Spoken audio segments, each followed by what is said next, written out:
we said that numbers bigger than 1 are either prime or composite. But look at this word composite.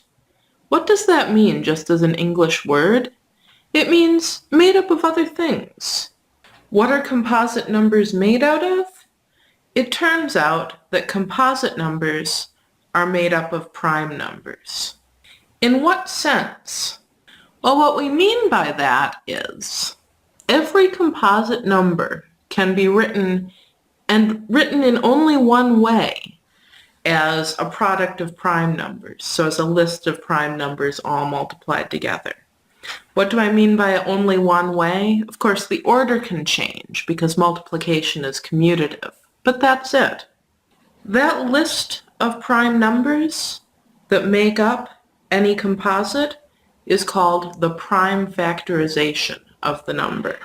And the good news is, the fact that the list always stays the same makes it easy to find. Let me show you how. Let's suppose we want to find the prime factorization of 150. Well, we'll start by writing 150. And then we're going to think, can I think of any two numbers that when I multiply them together, I'll get 150? Well, I know a little something about multiplying by 10. I know that 150 must be the answer I get when I multiply 15 times 10.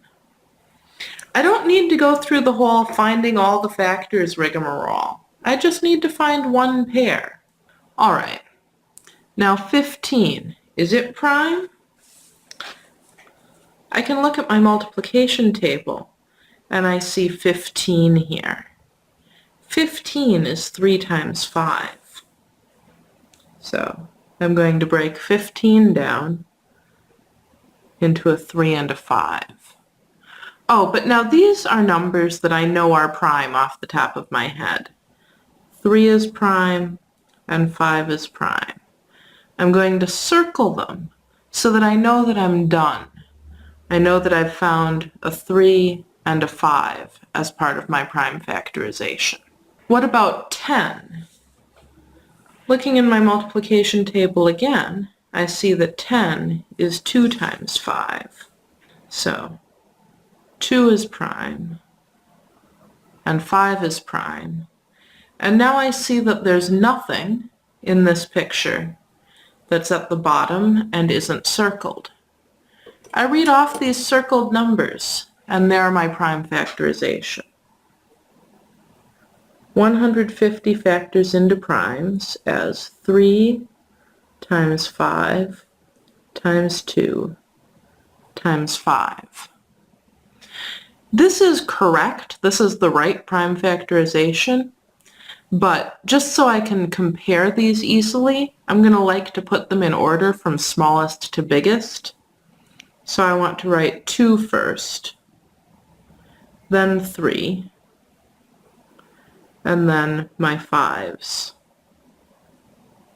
And there are 2 of them. So this is my prime factorization of 150. I'm going to give you one of these to try. Remember, if you get a number that you can't find in the multiplication table, you'll need to go through that finding factors rigmarole unless you happen to know that it's prime. Find the prime factorization of the number 52. Pause the video and try this now.